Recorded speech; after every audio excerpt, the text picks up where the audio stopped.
Well, g'day, it's Jono Break here. Hope you're doing well. And this is time for our weekly mentoring moment here for our Sandtrax followers and Business in Bare Feet page members. So great to see you here. And today I've got a really special guest who I'm going to try and bring in right now. And I can see he's there. And that's Chris Hykin. And Chris is a unique individual. He's actually a plant manager. He's a manufacturing guru.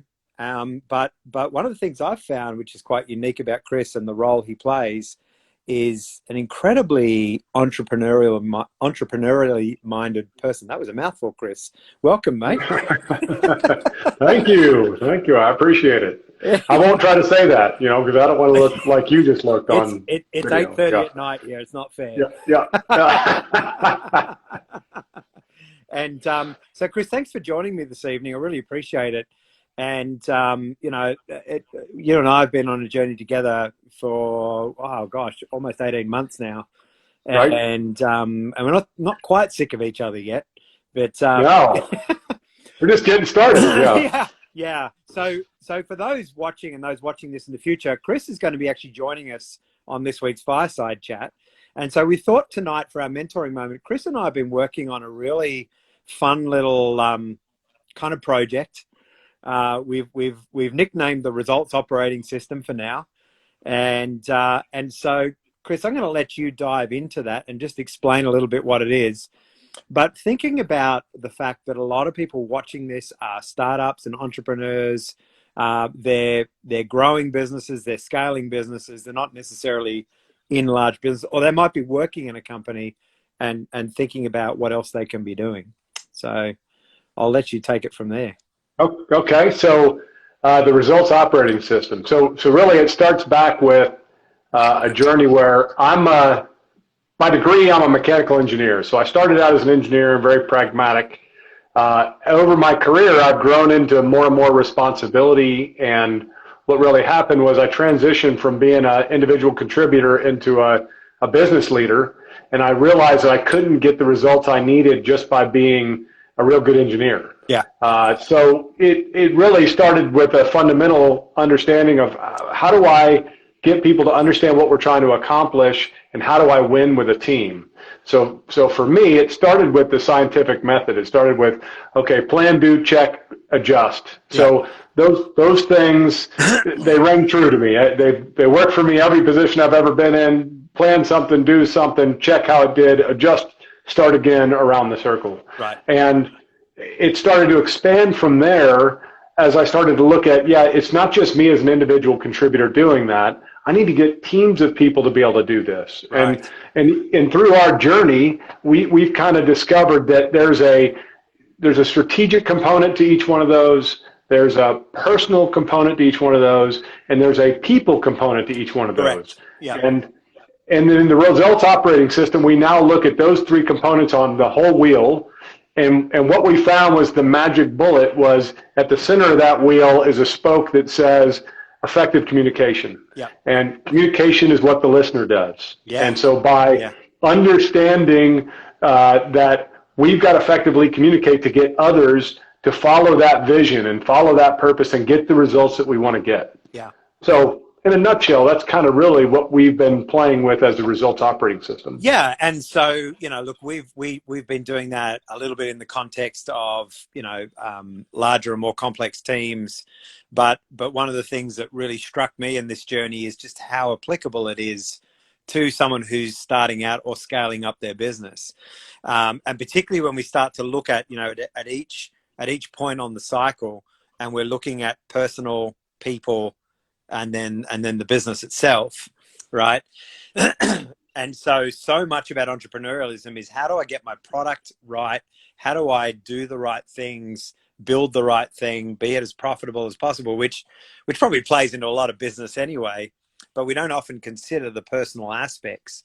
So you think about someone building a team, for example, and so they've got a fantastic product, a great idea, very innovative, but they haven't got the team to pull it off. But it may not even be the team to pull it off. It may be that there's something in them that's not capable.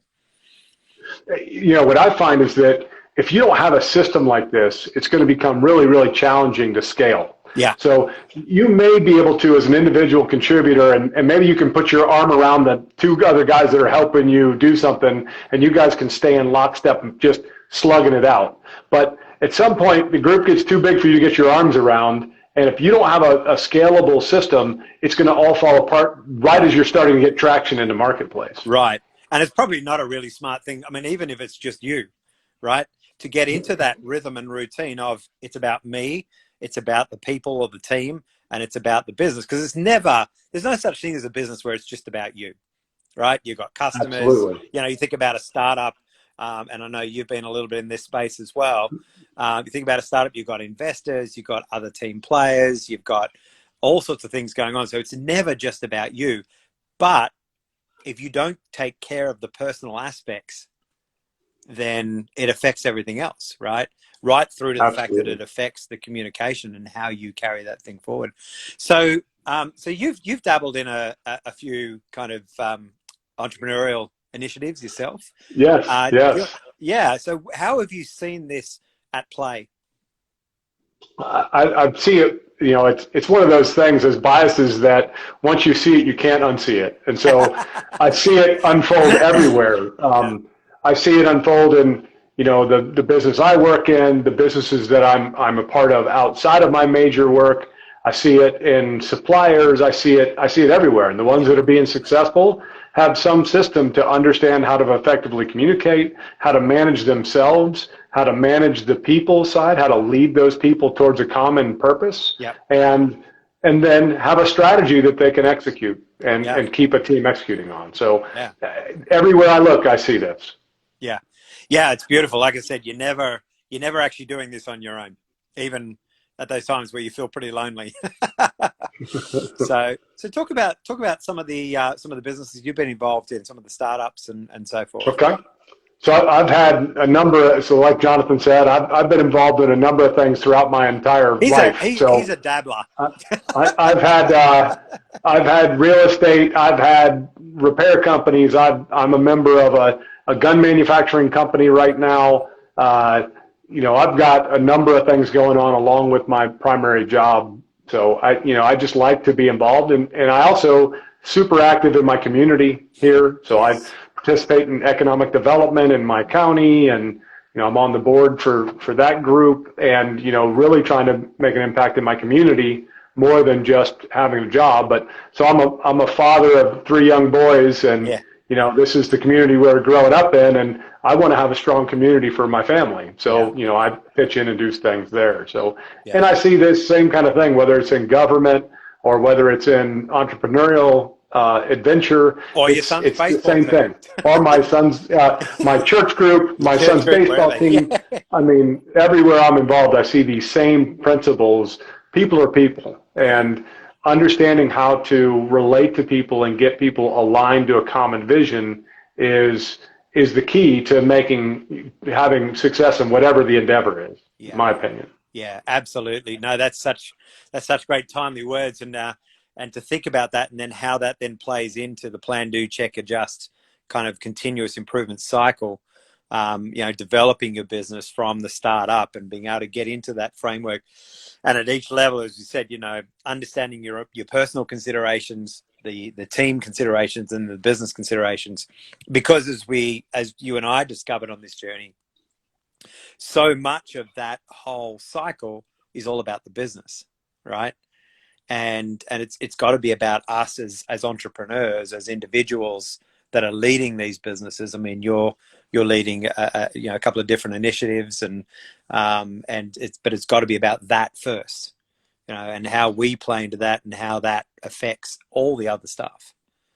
It's so easy to get trapped up in the strategic piece of this, especially as a founder. Yeah. That you can just get caught up in this vision of the future that you want your product to be, and miss out on getting the team aligned with that. Even if the team is 2 people, having a good alignment there is going to create exponential results. 1 + 1 is 3.